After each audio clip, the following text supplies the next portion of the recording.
There has never been an American president like Donald Trump. Yet Trump isn't the most dangerous thing in America right now.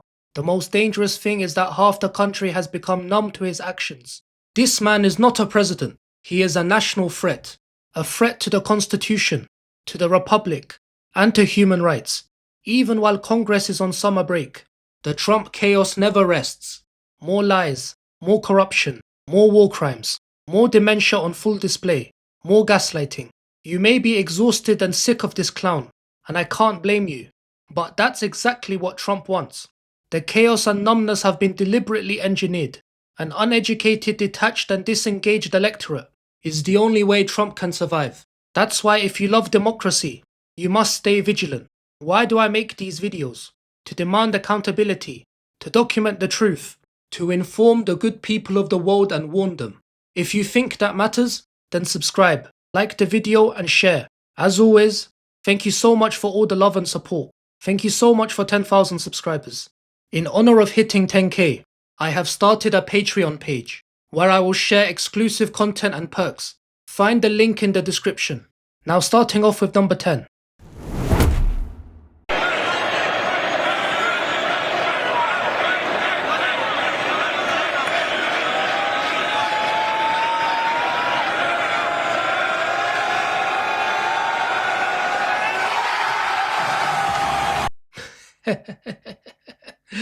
This is embarrassing and shameless. You can see the Spanish players don't want him there. Even his lapdog, the FIFA president, is trying to get him out of the way. But ever the narcissist, Trump is desperate to be the center of attention. He wanted to claim some of Spain's glory. Literally just 2 weeks before the final, Trump called Spain a wasted cause and a terrible partner in NATO. He even threatened to cut off all trade. All because Spain refused to support Trump's war on Iran. During the tournament, Trump personally called FIFA to cancel the red card on the USA's main striker. FIFA caved in, but the USA lost their next game anyway. Even when Trump cheats, he loses. Okay, number 9. They've also agreed to invest heavily in local communities where data centers are built, supporting job training and local services.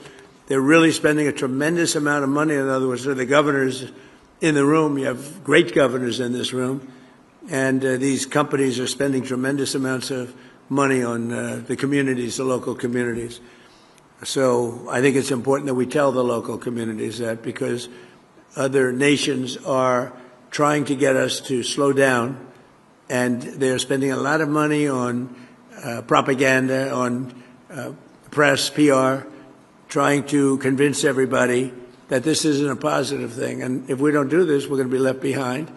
And even communities compared to other communities. You have some communities that really want this. This isn't all negative stuff. You have communities that really want the data centers.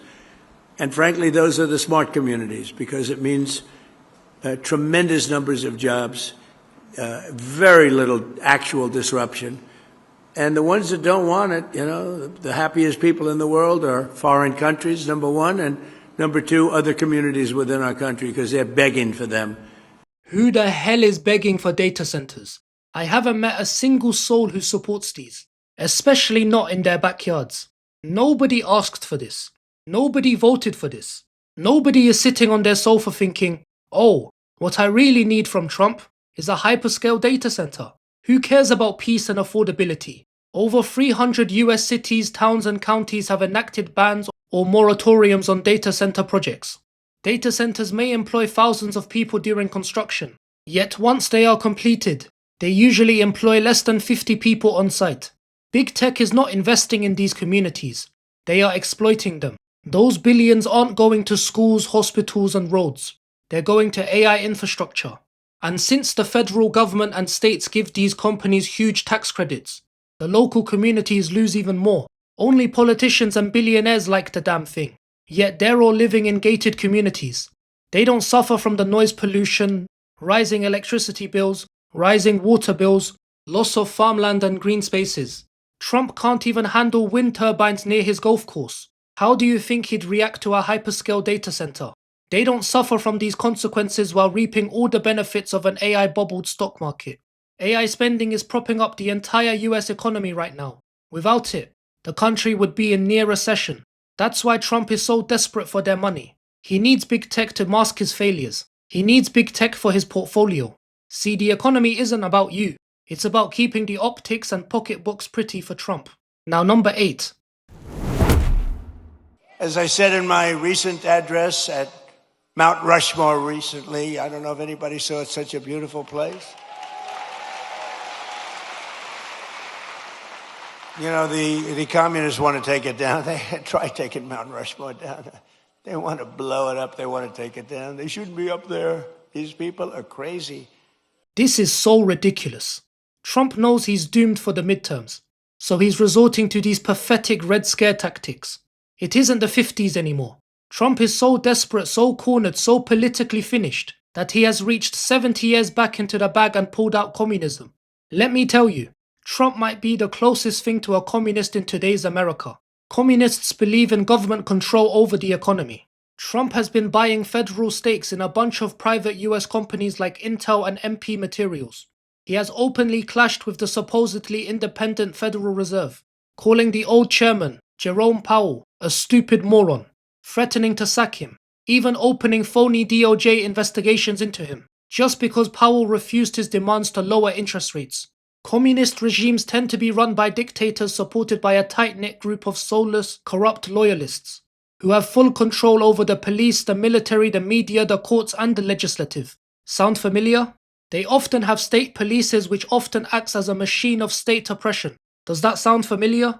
Communist regimes also like to force the arts, sciences, and history telling to conform to their personal ideology. They also like to create cults of personalities for their dictators.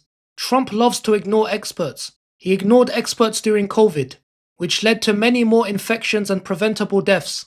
He forces his name onto federal buildings, and even US currency. He even ordered federal workers into the Smithsonian Institute, one of America's greatest cultural treasures, to flag exhibits he personally disapproves of, and place alternative displays he has approved. He wants the entire museum renovated to conform to his false version of history.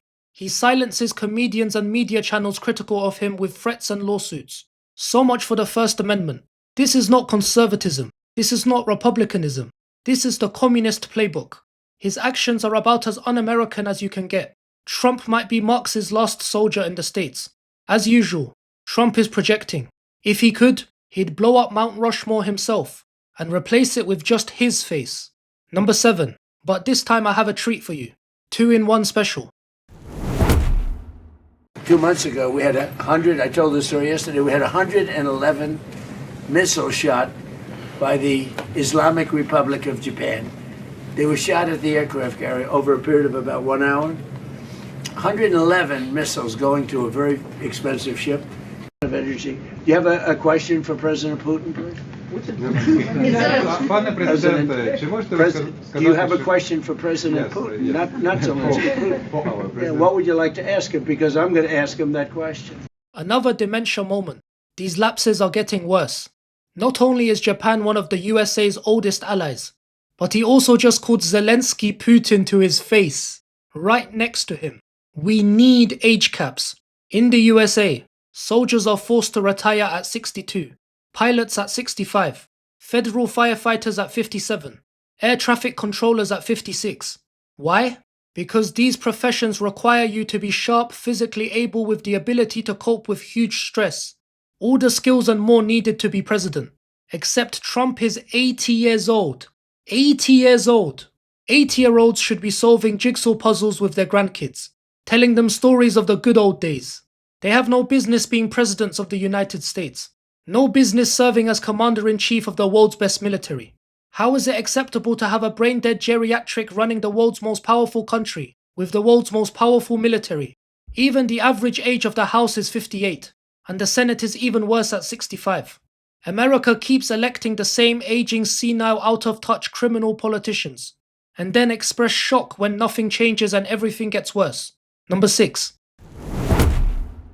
But we passed the largest tax cuts in American history. We delivered 100% expensing. That's a big one. I think we had the greatest economy in the history of our country in my first term. We then got hit with COVID, but even including COVID, we did a great job in COVID. We never got credit for it, but every country was ripped apart by that disaster. We know where it came from. It came from Wuhan. And I said that. But we were all ripped apart. And China got hit very, very hard. It was delayed. They got hit very hard at the end. But it was a terrible thing. But we had the greatest economy in history. And before COVID, nobody had ever seen anything like it. But if you just took those 3 years and look at what we're doing now, we're going to blow them away. I mean, unless some horrible event happens, which is always possible, you know, we always have to at least think about the horrible events. Who would have thought that COVID could have happened? A thing like that could have happened. But we delivered 100% expensing, and that expensing, I think, we write it off in 1 year. I have friends that bought things that, frankly, they didn't need. I have a friend that never flew on a private plane in his life, and he ended up going out buying a very expensive private plane. More lies. There is a myth in America that Republicans are better for the economy. The trickle-down effect is also a myth. It is the idea that tax cuts for the rich and massive corporations translates to higher wages and jobs growth for the rest of the economy. We've been waiting since Reagan. Nothing but inflation and inequality has trickled down to the average American. The economy of Trump's first term was not the greatest in history. He fell short of his own growth targets. He destroyed American farmers and failed to revive manufacturing, added trillions to the national debt, and widened the trade deficit. Much of the disaster that was COVID was personally exacerbated by Trump. I remember when he made simple mask wearing into some ridiculous partisan issue. Indeed, he did pass massive tax cuts. However, he has just exposed the true purpose of those tax cuts. It was never about growth, never about jobs, never about wages. Its sole purpose is to benefit the billionaire class. That's the true trickle-down effect. It's simply a means of concentrating the nation's wealth for the 1%. Trump has admitted he doesn't think about Americans' financial situations. He calls affordability a hoax. He refused to sign the Housing Affordability Bill to pressure Congress into passing the Save America Act. That bill was the most significant piece of housing reform in decades, with huge bipartisan support. While Americans suffer from his inflation, his terrible job market, his stupid AI policies, his cuts to healthcare and food benefits and unaffordable housing, Trump is too busy committing war crimes, enriching himself and his billionaire buddies, and building shameless vanity projects. Trump doesn't give a damn about working men and women. He only uses them for votes. Just like every other politician, he serves himself, he serves his donors. In that order. Always in that order. Number 5. You can be loyal to Karl Marx, or you can be loyal to America. You can be a communist, or you can be a patriot. You cannot be both. As for those who peddle Marxist lies about our heritage, tell our children that we live on stolen land, or that our heroes were oppressors, they're doing something much worse than slandering our past. They are slandering and attacking our future. Not going to let that happen. They're trying to tear down the great American character, to destroy the people who declared independence, who crossed the Delaware, who settled the West, and who conquered the skies. You know who those people are. But we will never let that happen.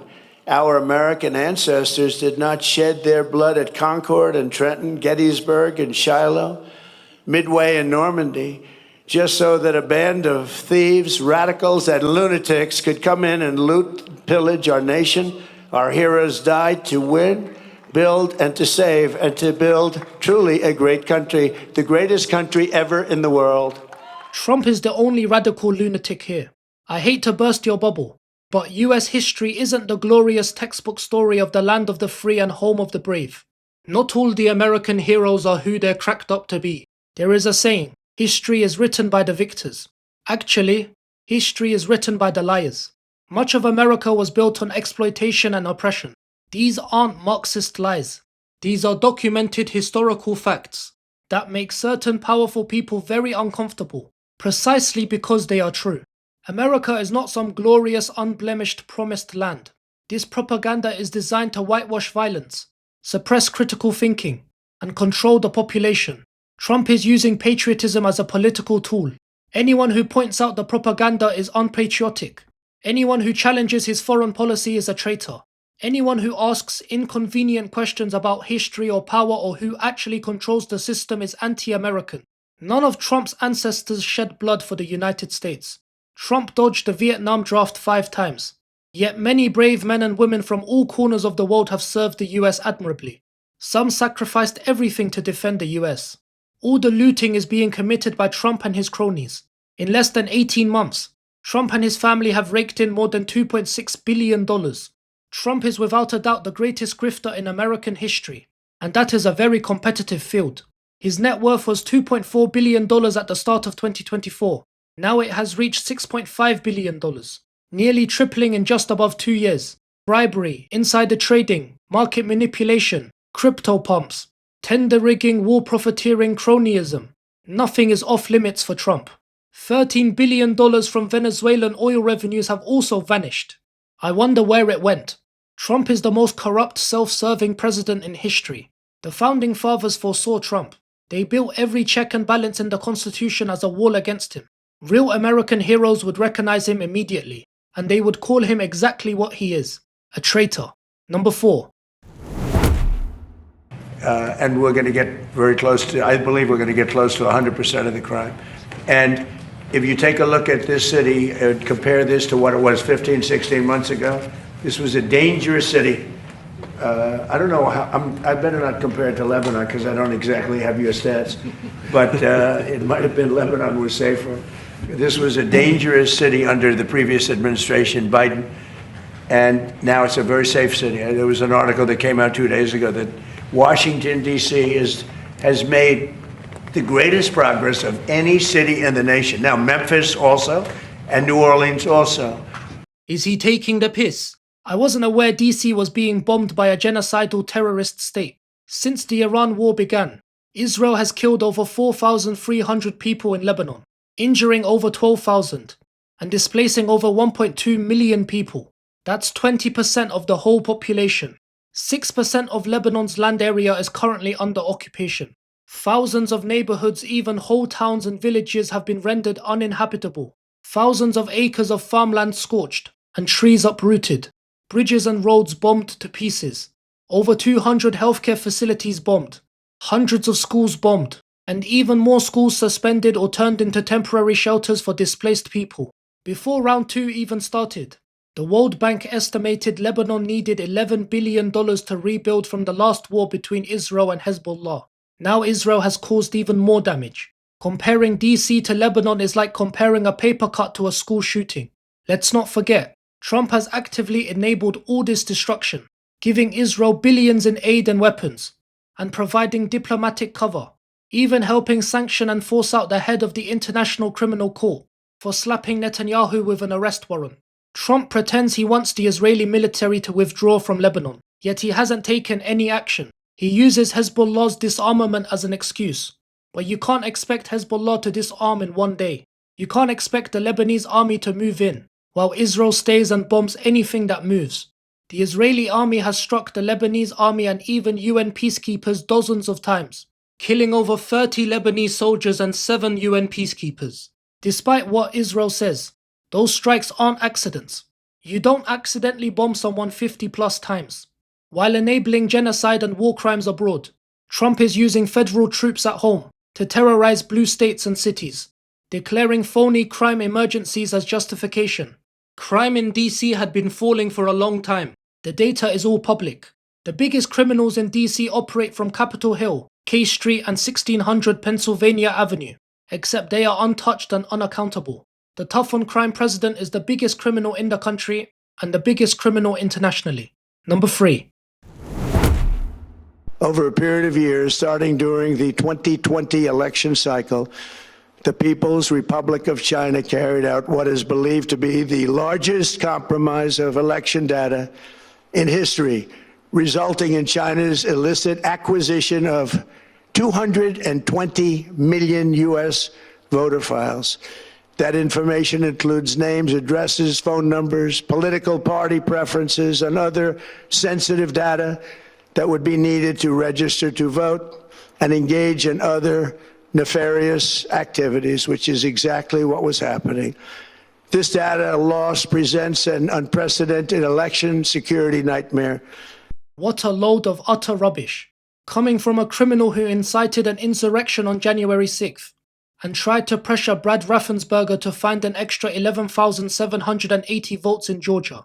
He can't stop repeating this lie. He can't accept he lost to Biden. His own attorney general at the time said the 2020 elections were probably the most secure in history. This lie exists for two reasons and two reasons only. First, it is a fundraising machine, maybe the most profitable lie in political history. His MAGA faithful have donated hundreds of millions of dollars to a fraud pretending to fight fraud. Secondly, and more importantly, it is the pretext. The Constitution makes it clear. Elections are run by the states. But Trump wants to change that. While he screams about election integrity, he has sent federal agents to polling stations seizing ballots. He has tried to force several states to hand over their voter rolls, threatening to withhold funding. He is trying his hardest to pass the Save America Act. He has signed an executive order to limit mail-in voting. He has disbanded the Bipartisan Election Assistance Commission. His goal is to rig the election and stay in power for life. This was him during the White House Correspondents' Dinner. My intention to run for a fourth term as President of the United States. I will be doing that. I will be having an official, in fact, I think I have, I won 3 times. Now I'm going to do it again. Thank you. I'm going to do it. He isn't joking. He knows in a free and fair election, he stands no chance of winning the midterms. He stands no chance of a third term. These actions are unprecedented, yet the media stays silent. Shame on all the people who applauded. Number 2. And EOs in Pittsburgh have just agreed to a multi-million-dollar partnership with the Department of War to build, we love that name better. We won World War I. We won World War II. Then we decide to go politically correct. Let's go with defense. No, it's war. And I said to Pete, Pete, don't you like that better? He said, used to be Department of War. And then we got politically correct. And we go in, knock out the Middle East and go home. Everybody said, why did we do that? What did we get? But we had greatness, and that's what we have again. Now we have greatness again. As an example, Venezuela. Where'd you have it? When was the last time you heard that you had a war and you paid for it 50 times over? We have wars and we lose money. We have wars, we blow up something and we leave, and everybody said, what was the purpose of that? Nobody can answer the question. We don't do that anymore. We don't do that anymore? You changed the name to the Department of War. You got rid of all the woke officers. You put this absolute genius in charge, and now you can't even win wars against a nation with a fraction of your military budget. While you have the world's fanciest technology and state-of-the-art killing machines, Iran is making fools of you with cheap drones and missiles. How many times has Trump declared victory? How many times has he said we have totally obliterated Iran's army, navy, air force, leadership, and nuclear facilities? Yet somehow, Iran is still holding out. Since Trump started round 3, 4 US soldiers have been killed. Iran didn't kill them. Trump did. Iran has the right to self-defense. Trump started this war. Hegseth says the war has cost nearly $40 billion. He is obviously lying. He is begging Congress for an emergency $88 billion support package. Without that money, he says the Pentagon won't even be able to pay the troops. The US military is one of the most wasteful and corrupt institutions in the land. It's basically one large financial black hole. The Pentagon has never passed an audit. Trillions of dollars of equipment remain unaccounted. Fraud, overpayments, uncollected debts and price gouging are all rampant between the department and its suppliers and contractors. Don't forget, that's taxpayer money. Your hard-earned money. Just imagine if the US government put just a fraction of that budget into actual development for the American people, rather than terrorizing the earth. As President Eisenhower once said, every gun that is made, every warship launched, every rocket fired, signifies in the final sense a theft from those who hunger and are not fed, those who are cold and are not clothed. This world in arms is not spending money alone. It is spending the sweat of its laborers, the genius of its scientists, the hopes of its children. Eisenhower knows this best. He served in the army for 37 years. Then he spent 8 years as president, where he built 41,000 miles of highways, started giving the first student loans, expanded social security to millions more Americans, drastically cut defense spending, and also balanced the federal budget. Unlike posers and cowards like Trump and Hegseth, Eisenhower knew what war was, and knew its terrible costs. Trump has no care for American soldiers. No Americans, Iranians, Palestinians, Lebanese, Israelis, or anyone. Not even his family members. He is hell-bent on war and war profiteering, using the chaos to increase those imaginary numbers in his portfolio. Eisenhower called it theft. Trump calls it winning. Number 1. Look at this. Trump, a rapist, a pedophile, and Epstein's best friend, is joking about restraining orders. Sickening evil stuff. Trump posted this just before the NATO summit in Turkey. Trump is pissed at many of his NATO allies for not supporting his illegal war on Iran. Meloni refused to allow Trump to use Italian air bases to bomb Iran. After all, why should they get involved? How does it serve their national interests in any way? Trump is the one creating inflation for us all over the world, just to destroy Iran's imaginary nukes. Trump is furious at Meloni for refusing to sell out to corporate and foreign interests like he did. If you want your European allies to help, maybe try to avoid insulting them, slapping them with unprovoked tariffs, and threatening to take over Greenland. Trump has the diplomatic aptitude of a monkey. Despite all these distractions, we still haven't forgotten about the Epstein files. Trump has buried the files, has corrupted the institutions that would investigate and press charges, has installed loyalists in the DOJ specifically to ensure answers never reach daylight. These are not the actions of an innocent man. We haven't seen any prosecutions, not even a slap on the wrist for any of the Epstein criminals. Trump has corrupted the entire system. He might even pardon Ghislaine Maxwell, the monster who trafficked children for Jeffrey Epstein. 3 million files are still at large. According to Representative Jamie Raskin, those files contain Trump's name 1 million times. Trump belongs in prison. The victims and the American people deserve justice. They deserve politicians and public officials to be upright servants. They deserve transparency and honesty, not jokes about restraining orders, not silence from Congress and the Supreme Court, not a pardon for the freak who trafficked them, a rapist making jokes about restraining orders, a senile old man who mixed Iran and Japan, Putin and Zelensky, a draft dodger wrapping himself in a flag that better men died for, a criminal who has nearly tripled his net worth using the country as a personal ATM. But there's a bigger issue, not Trump himself. Trump is exactly what he has always been. A coward dressed in power, a grifter in a suit, a frail old man clinging to an office that is the only thing standing between him and a prison cell. The terrifying part is the silence around him, the media that normalized him, the Republicans who chose career over country, the Supreme Court that handed him criminal immunity, the Congress that was silent while democracy was being dismantled in plain sight, the 77 million people who looked at Trump and said yes, more of that please. Trump didn't break America alone. He had help. And November is coming. The midterms he is desperately trying to rig before they arrive.